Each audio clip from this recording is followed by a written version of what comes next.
I'm Jeffrey Rosen, President and CEO of the National Constitution Center. A few years ago, learning about the forgotten meaning of the pursuit of happiness changed my life. When the founders wrote that famous phrase in the Declaration of Independence, they meant an ongoing commitment to self-improvement and lifelong learning. This discovery inspired me to write a book, and in my new podcast, I explore the founders' lives with the historians who know them best. Plus, filmmaker Ken Burns shares his daily practice of self-reflection. Join me for Pursuit, the Founder's Guide to Happiness. Welcome to Ben Franklin's World, a podcast about early American history with Liz Covart. The study of history is key to understanding who we are and how we can affect a better future. Ben Franklin's World will introduce you to historical people and events that have impacted and shaped our present-day world. And now, here's your host, Liz Covart. Hello, and welcome to episode 26 of Ben Franklin's World, the podcast dedicated to helping you learn more about how the people and events of our early American past have shaped the present-day world we live in. Each week, we sit down with an historian to discuss their unique insights into our early American past so we can learn more about who we are and how we can affect a better future. Today, you are in for a real treat because we have the opportunity to speak to Robert Middlecoff, Professor Emeritus of Colonial and Early United States History at the University of California, Berkeley. And we are going to talk all about George Washington. Yes, I'm really excited about this. Using details from his new book, Washington's Revolution, The Making of America's First Leader, Bob reveals how Washington grew up with will and judgment, two characteristics that proved vital to Washington and the Patriot cause during the War for American Independence. What drove Washington to become a patriot, and how Washington's experiences, mistakes, and successes during the War for Independence ultimately provided him with the knowledge and skills he needed to lead the Patriots to victory. But first, it's time for Ask the Historian. You posed the question, and now Liz has the answer. It's time for Ask the Historian. Today's questions come from Lance Mosier. Hello, my name is Lance Mosier, and I'm an 8th grade U.S. history teacher in Omaha, Nebraska. And my question for the Ask a Historian is, what were the reasons why you wanted to become a historian? What put you into that position to take this particular field and career choice? And if you could offer any advice or suggestions, if I have students who are interested in going into a historical field or career, what types of things should they be working on at school, and what kind of directions would you give them to help proceed in this endeavor? Thanks for your questions, Lance. Okay, first, what made me want to become an historian? The answer to this question has three parts, I think. First, I love to research. There is something about the hunt for information that thrills and excites me. I get so pumped to go into a library and archive and just look through books and stacks of papers all day looking for information. I had that passion as a young kid. Even in 3rd and 4th grade, when they started assigning us reports on Native Americans or different countries or different states, I would always seek what seemed to be the most challenging topic because I just love the hunt for information. I love the challenge of it, and it's something that still excites me today. Second part to the answer is I have parents who love history, and they shared their passion for history with their kids. We grew up in New England, which seems to have a limitless supply of historic sites and house museums and other types of history museums. And we would spend a lot of our weekends and school vacations visiting what the region had to offer. So I think, just from exposure, we picked up a passion for history, because I don't know if you know this, but my brother is actually a high school history teacher. Basically, we have two historians in one family. Also, when we got older, my parents just didn't limit our historical education to New England. They actually bought us plane tickets, and we would all fly out to different regions of the United States and visit all the museums, historic sites, national parks, and what have you that those regions have to offer. So we traveled to the West Coast, the Southwest, the Southeast, the Midwest. So I'm 34 years old, and I have seen all but 5 states. So that gives you an idea of how well we were traveled. We were very fortunate in that respect, and I think that really did contribute to my desire to become an historian. And lastly, I had a never-ending supply of books. Now, I didn't appreciate this as a youth, but my parents never gave us a cash allowance. All my friends had a cash allowance. This really kind of irked me. But what they didn't have and what my brother and I had was a never-ending supply of books. Basically, we did get an allowance. We just got it in the form of books. Every week, my mom would take my brother and I either to the library or the bookstore, and we would pick out new books to read. And most of the books I picked out were history books. So that definitely played a role in my decision to become an historian.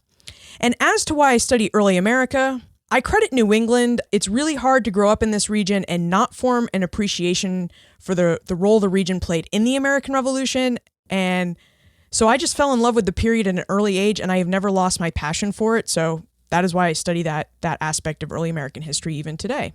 Now, as for what I would tell young people who are interested in becoming historians, I guess I would tell them three things too. First, I would encourage them to read. If they read about history, they'll find what their historical interests are, and that'll make their decision about what to study and write their theses about very easy. Also, reading is great practice for if you want to be an historian, because historians spend an awful lot of time reading. Second, I would say work on your writing skills. Take the research papers and thesis assignments that your teachers assign very seriously, because they will help you improve your writing and historical thinking skills, and these are critical to your work as an historian. And then finally, I would encourage your students to read primary sources. These are first-person accounts of what happened. So no matter what they're studying, these documents were written in the period that they're studying. And sometimes that can make them a bit tough to get through because the language is different, the way they say things is different.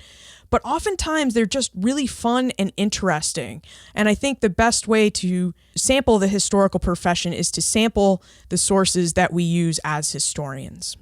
If you have a question that you would like to ask the historian, please send an email to liz@benfranklinsworld.com, tweet me @LizCovart, or visit benfranklinsworld.com and click on the Ask the Historian button on the right-hand side of the website, where you can ask your question just like Lance did via voicemail, and then we'll air it here on the air.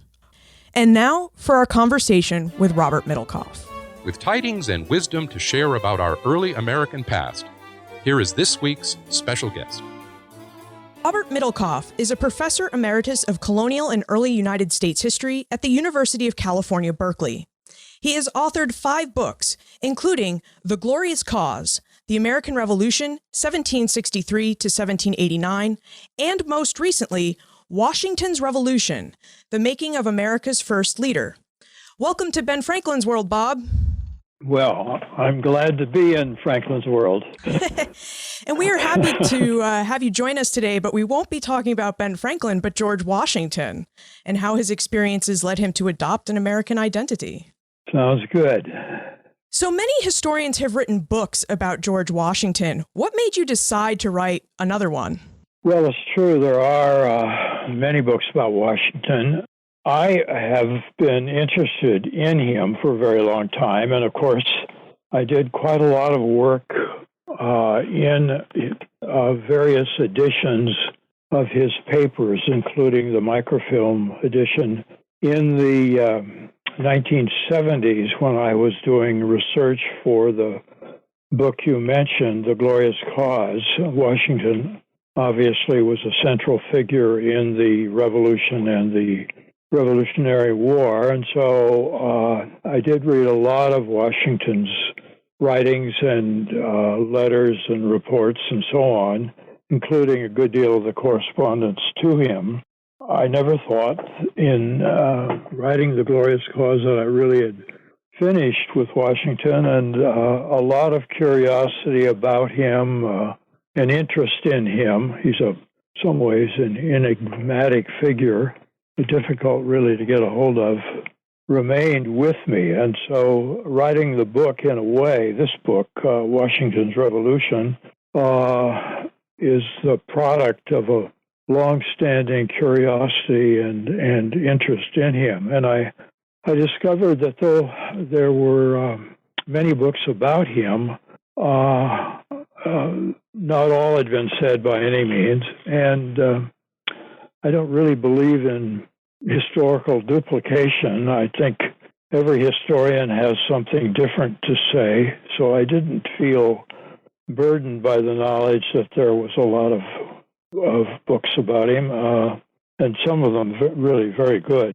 So that pretty well sums it up. That and the fact that starting in 1985, I guess it was, the Washington editorial project that's producing the volumes that are being published now of his papers by the University of Virginia Press,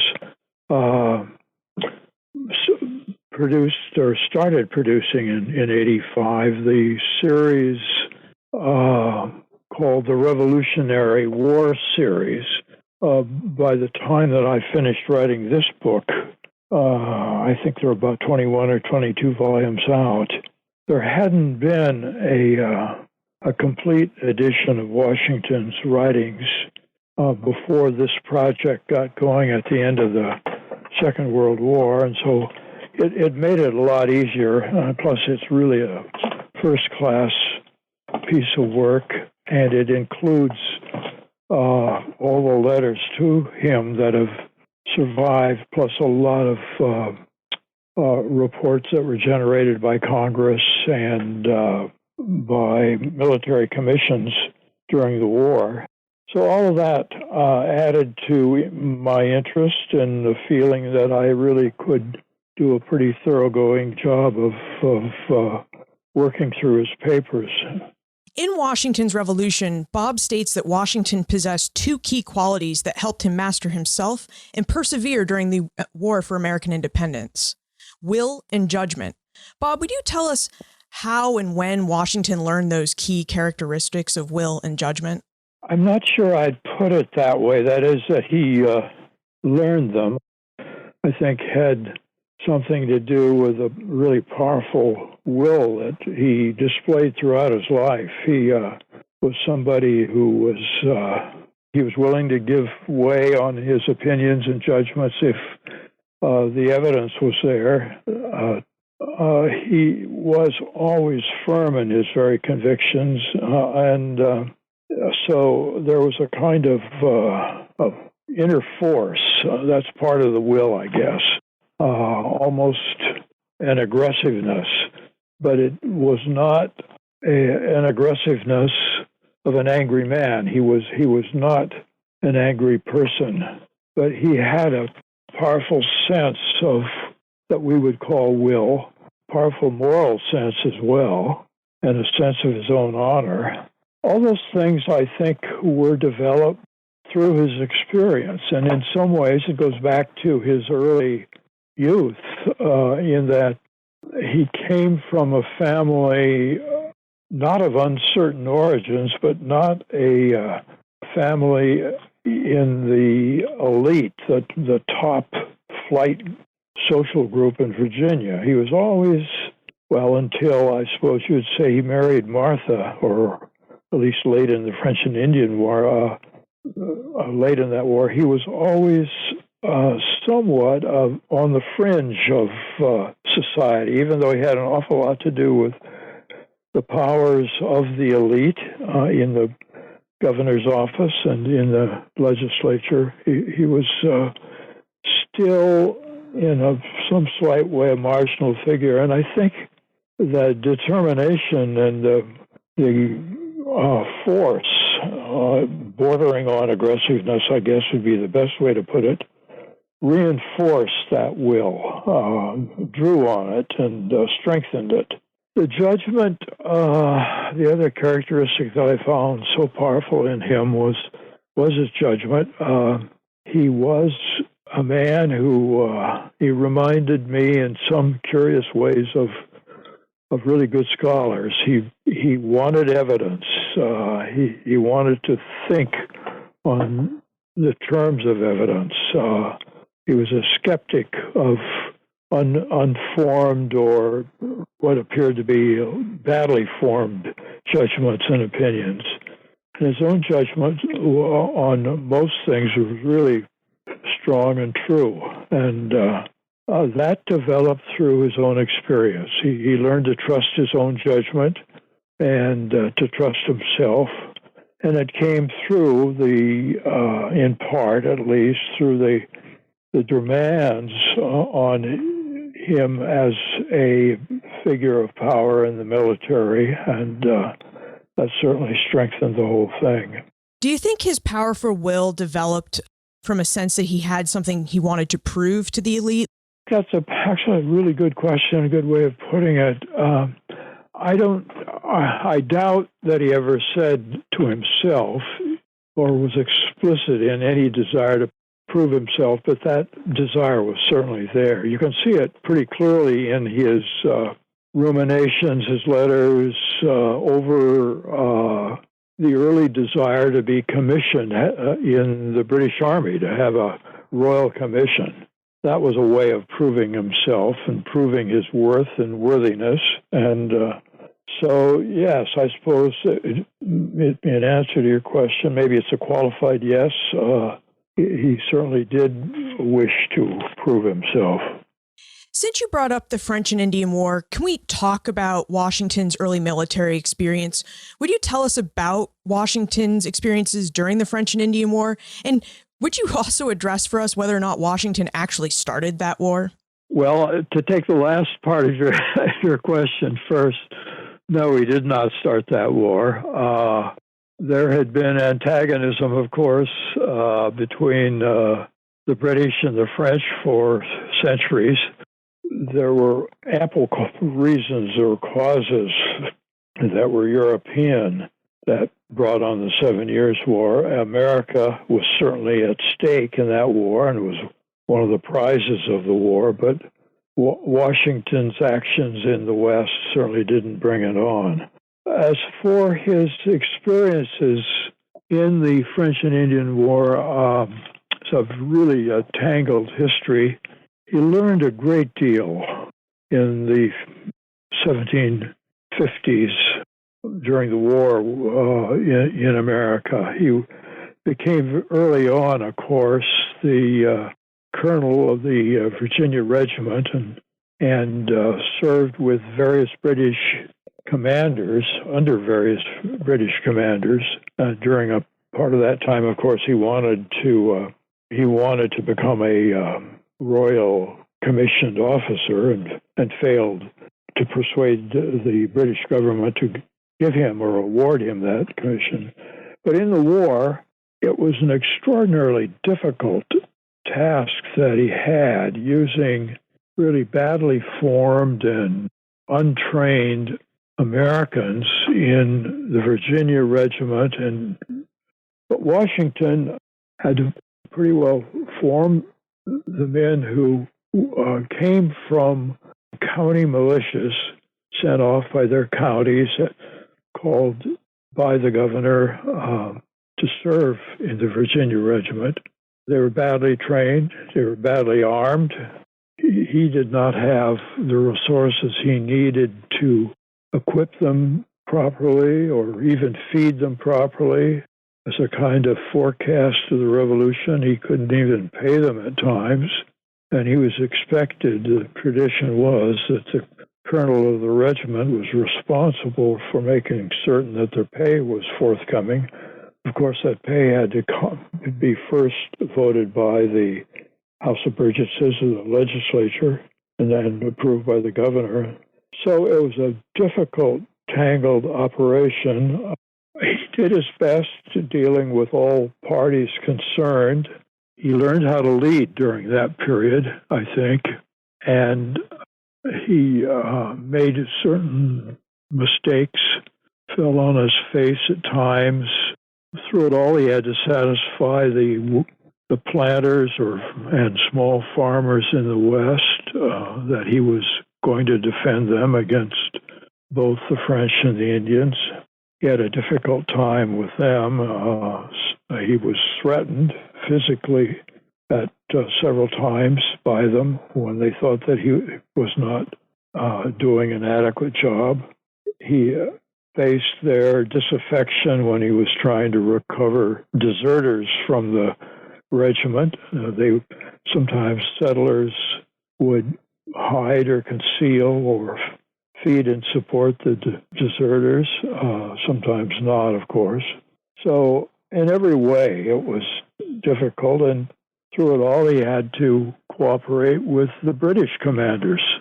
And the last big episode that he took a part in, of course, was the drive to take Fort Pitt at Pittsburgh, forks of the Ohio, and there he was serving under a very patient commander, General Forbes, had a very serious disagreement with him about how to approach with troops the French fortification at British called Fort Pitt.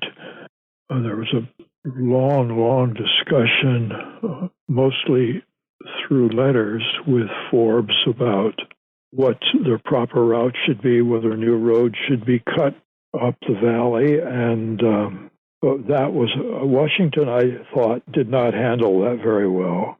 In the end, of course, the French abandoned the forks, and the British took it after a tremendous effort, and Washington soon after left the army.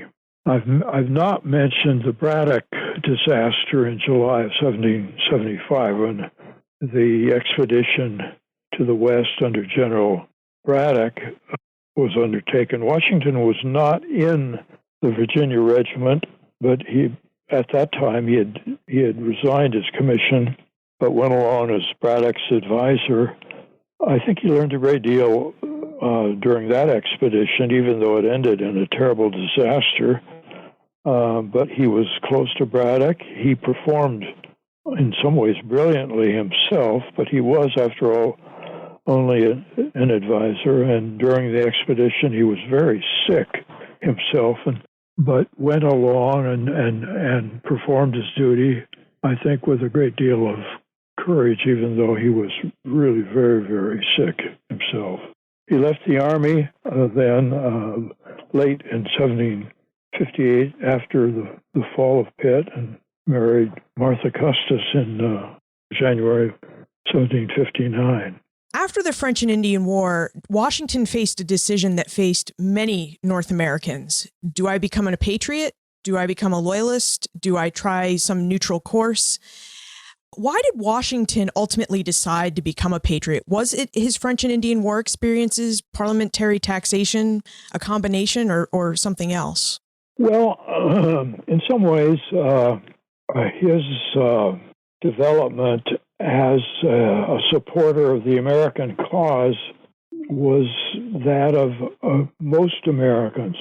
He initially hadn't thought about the big constitutional issues that drove the resistance to Britain in the 1760s and then ended in war in 1775. But he was, from the very beginning, say in 1765, Parliament's attempt to tax the Americans for revenue was made. He was skeptical and soon in opposition to what the British were trying to do. The British were not attempting to enslave the Americans. The American language in describing the events of the 1760s and early 70s is probably exaggerated or overheated.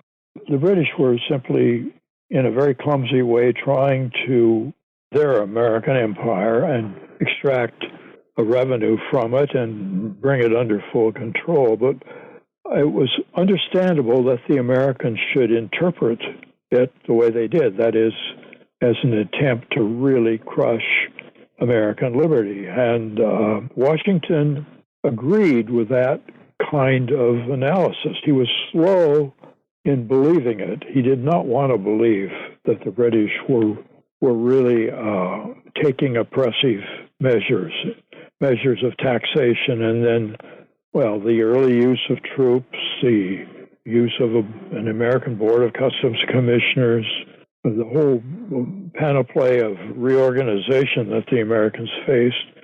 But he, from the very first, wanted an opposition made to what Parliament was trying to do. And he took a fairly active part of it in Virginia. He supported the Association for Boycott. He went to the First and Second Continental Congresses. He was, in some ways, a conventional American patriot. He was very uneasy about it. He hated what the British were doing, but he wasn't a natural rebel, and so it made him uneasy. He at first was especially uneasy about the destruction of the tea in Boston in 1773, but the British response in the Intolerable or Coercive Acts in the spring of 1774 really convinced him, as it did many Americans, that the opposition to what the British were trying to do might very well end in violence. And so I don't think there's anything terribly unusual about the transformation of a loyal Virginian, a loyal British subject into an American patriot in Washington. I think his passage to patriotism was, I think, very common among the Americans. Washington's Revolution offers a mix of biography and military history. The military history aspects of the book don't dive deep into tactical strategies and troop numbers, but they take a reflective view of important battles. Bob, would you tell us what Washington learned from his experiences in Boston, New York City, New Jersey, and Pennsylvania? Perhaps, could you tell us how his loss at Brooklyn Heights prepared him for his victories at Princeton and Trenton? The great attacks at Trenton and Princeton were, in some ways, almost acts of desperation by the Americans. They, after all, had been pushed out of New York and much of New Jersey and absorbed a real beating on Long Island in the battles around Brooklyn.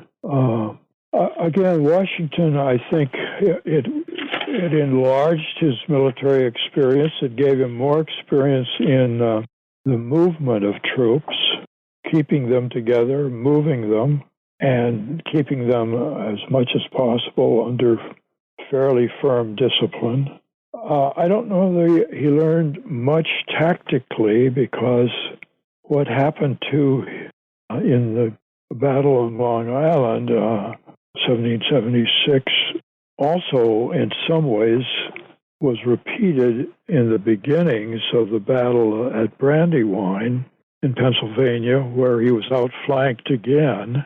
You could say he hadn't learned what he should have learned, but I think he was a more solid commander as after the terrible experiences that he had had in New York and New York City and New Jersey and Pennsylvania. He was a more mature commander. I think he learned some of the subtleties of American politics. In Pennsylvania, for example, he learned that he was going to have to deal with a variety of factions in Pennsylvania in the middle colonies. I think that was a real eye-opener. But whether you can put too much on the defeat on the Brooklyn Heights as preparation for Princeton and Trenton, I don't know whether that's really justified or not. I suppose every experience a military commander has in battle, in managing troops and getting them from here to there and getting them in position and then convincing them to fight is worthwhile and perhaps served him well. Washington seems to have experienced history repeating itself. During the Revolution, he experiences many of the same problems he faced as a colonel in the Virginia militia during the French and Indian War. Ill-trained troops, poor supply, inadequate pay, and support. How did Washington overcome these problems during the American Revolution, and how did he shape the Continental Army into a professional and experienced fighting force? He certainly faced the problems, as you state them, over and over again. I think if you want an example of his will and his judgment, in action. You can see them in his role as an administrator, that is,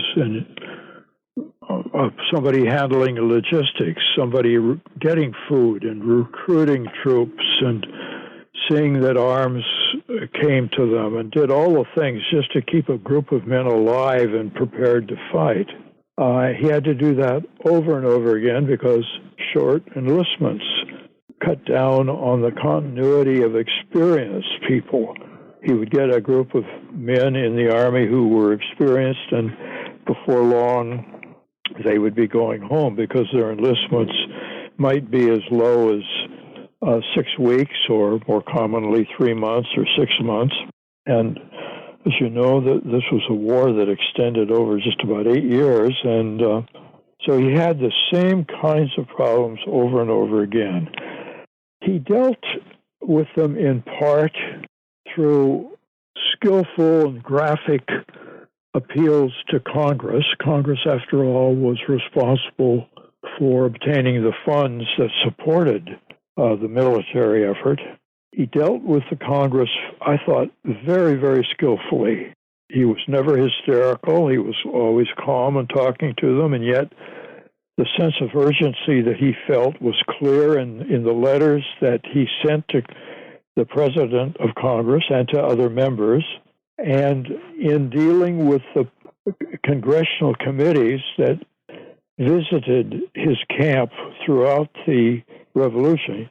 He talked to the congressman with respect and did not conceal the difficulties from them that he was facing, but he didn't overstate them. It was very hard to overstate when they were so dreadful. But that's the way he handled it, and he was a very skillful military diplomat, and he also took orders from Congress. That is, he was respectful, and he did not denounce Congress. He didn't lead any kind of subversive attempt to reform Congress or do anything like that. The civilians were in charge in Congress, and he would follow their orders. He provided really a splendid example of a responsible policy that put civilian authority in the prime position. He was the instrument of Congress, and he did not let anybody forget that. Now, how did Washington deal with the French entry into the War for Independence in 1778, 1779? Did he ever worry that Congress would try to replace him with the Comte de Rochambeau or some other more experienced French officer? He was delighted by the entrance of the French. He knew that the French had much to give, especially through the French Navy. The colonies, of course, lacked a navy, though it had a number of ships in a navy, but they lacked a powerful navy. Couldn't really, they didn't have a big ship navy that they would need to deal in any large-scale combat with the British Navy, which was still a superb navy. So Washington was delighted to have the French in the war. He was secure in himself, and he did not, as far as I can tell, worry that the Congress would seek to replace him with Rochambeau or any more experienced French officer. By the time the French came into the war, of course, in 1778, Washington had been at it for really 3 years, a little over 3 years, and he was probably as experienced as almost any French leader. Not as experienced as Rochambeau or some of the older French officers, but he was no child. He was somebody who knew what he was doing, and he was very secure. And so I don't think he worried at all about his replacement by Rochambeau or any French officer. One of the things that surprised me when I read your book was how much the French actually admired and respected Washington because of his long service in that war, and that they were happy to support him when they could. Well, that is in some ways a surprising element in this whole story. The French, especially French aristocrats, somebody like Lafayette or just about anyone, any great French officer you can name, really came to admire Washington enormously. To explain it is very complicated. I think I understand at least a part of the attitude. For one thing, there is the presence. That is, Washington was a presence. He was an impressive-looking man, a tall, upright, handsome man. And the way he conducted himself, he must have seemed to the French, well, he did seem to the French to be like themselves in many ways. They also respected what he had done. It's very clear that they were quite impressed that this man could take a divided country, if indeed it could be called a country or a nation, and create an army out of the raw recruits that came in and out of his camp year after year and fight as effectively as he did. There was no question about his personal courage. Everybody knew that his courage at times bordered on a kind of reckless behavior of himself. He did not hesitate to put himself in the way of bullets and conflict. And then the way he talked to them, he spoke to them directly and very honestly. He played it straight. It was his natural kind of conduct. He was very honest, straightforward with them. Didn't hide his difficulties. Didn't exaggerate them. They learned very soon they could trust him. And he also made good sense. One of the things I think the French really appreciated was his understanding of power, and especially if you just limit it to military power, how he understood the uses of naval power. They didn't have to tell him that the Navy, the French Navy, could play a key role. He said over and over again, we can't do anything without the French Navy in the way of large operations that involve the movement of the Continental Army. So in every way, he was a reassuring, a forceful, and impressive figure for them. And they really, the people that you're talking about, really, in their private writings, are full of praise for him. So what was Washington's reaction at the Franco-American victory at Yorktown in 1781? Did he really think that Cornwallis's surrender meant that the end of the war had come? Did he do a dance? Maybe did he smile? I mean, what was his reaction like? There's no description of physical exuberance over the British surrender. He was pleased, but he certainly did not think that the war was over.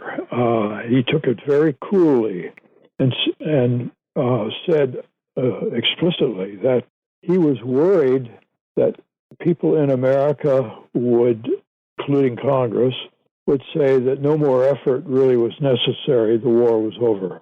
He recognized immediately that there was a danger that the American effort would really ease up after or with the surrender of Cornwallis. And he said no, it wouldn't. And he pointed out that the British still had a large army in America. They, after all, held New York and had a real army there. The surrender at Yorktown had not damaged the British Navy in any real way. So it was in existence. And then there was the army under Henry Clinton up in New York and elsewhere in the colonies. So Washington said over and over again, the war isn't over. We mustn't ease up. That was coupled with a great suspicion of the British anyway. He did not think that they would believe that the war was over, and that if they said anything that indicated they wanted a peace as a result of Cornwallis's surrender, that they could not be trusted. That suspicion dislike of the British continued till really after the war. Really, I think I do not like using the word hate in describing any of Washington's attitudes, but there were times when he hated the British and was very suspicious of them. And certainly, coming back to the center of your question, he did not think that the war was over at the end of October in the 1780 war when the British surrendered. Let's transition to the time warp. This is a fun segment of the show where we ask you a hypothetical history question about what might have happened if something had occurred differently or if someone had acted differently.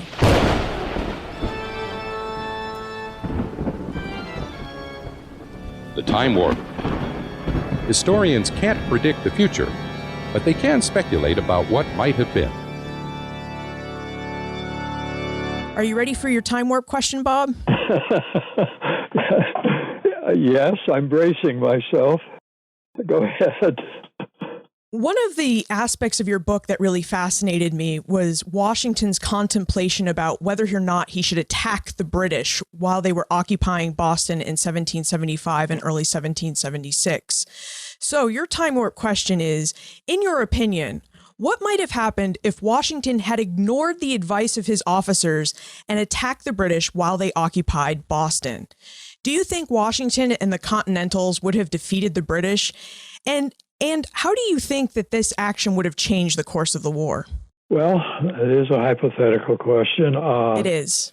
I think it's about a 50-50 proposition. They would have had a chance in an all-out assault across the bay if it were frozen over against the British.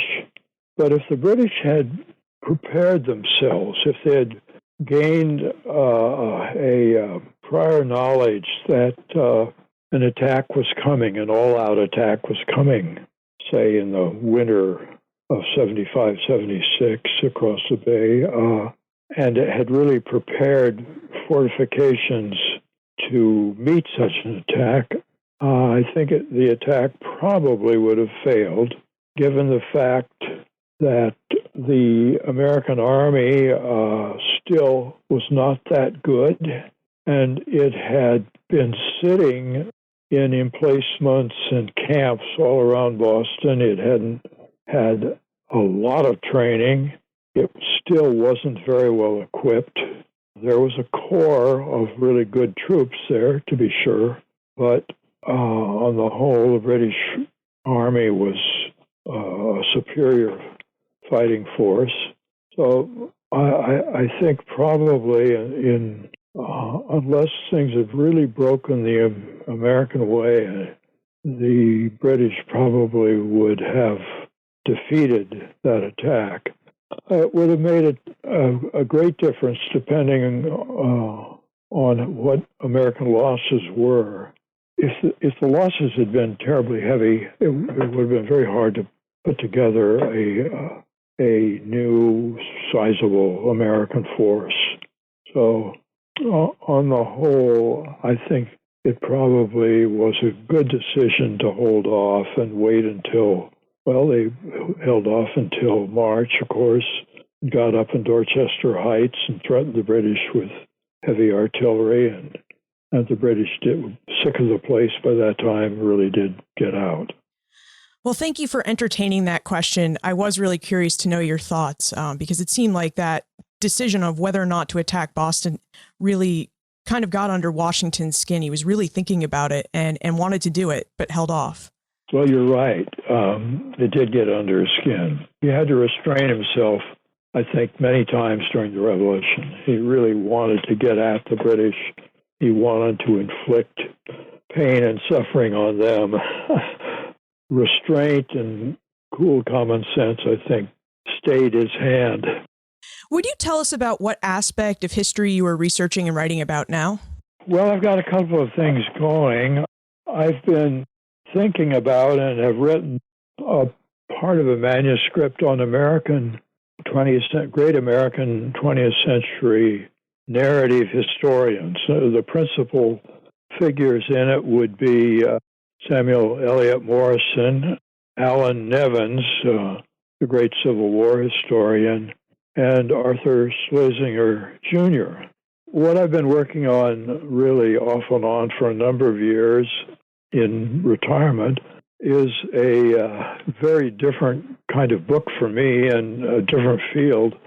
I've always found the 19th century interesting, and I've always found Mark Twain interesting, and the Mark Twain papers, the central source of the Mark Twain body of papers is in the Bancroft Library here in Berkeley.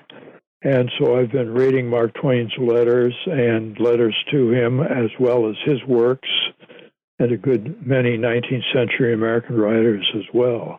The letters are really fascinating. There's an enormous number of them. The editors in the project estimate that there are almost 12,000 letters that Mark Twain wrote throughout the course of his life.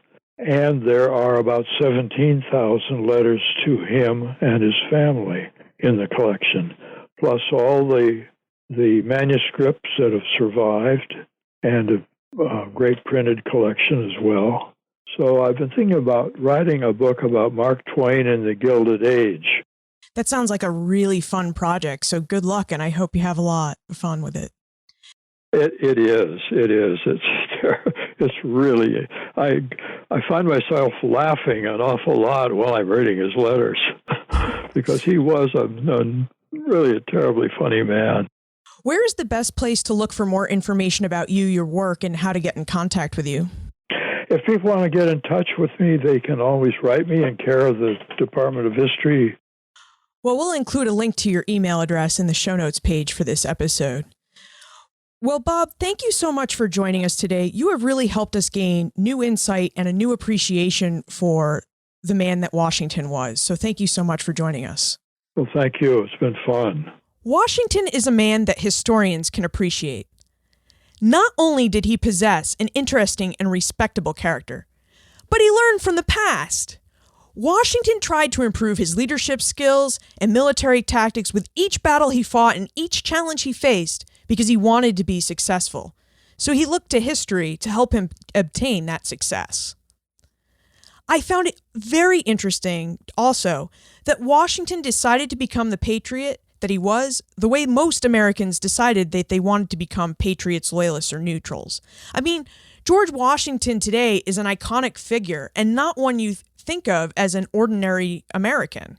And yet, he was the staunch patriot that he was because, like many Americans, he started the revolution as a frustrated British citizen. He was frustrated with parliamentary taxation and with Parliament's attempts to bring the colonies under closer control. So Washington started the revolution as a cautious patriot, and later as the cause developed, he became more staunch and devout in his patriotic beliefs. You can find more information about Bob, his book, Washington's Revolution, plus everything we talked about today on the show notes page for this episode. You'll find it all at benfranklinsworld.com/026. Did you like this episode? Do you love this podcast? Please tell your friends, family, and fellow history lovers about us. You can send them to benfranklinsworld.com. You can tell them to find us on Stitcher or iTunes. But please, most importantly, just tell them that we're out there so we can help bring great history to your fellow history lovers. And finally, I would love to know your answer to the time warp question.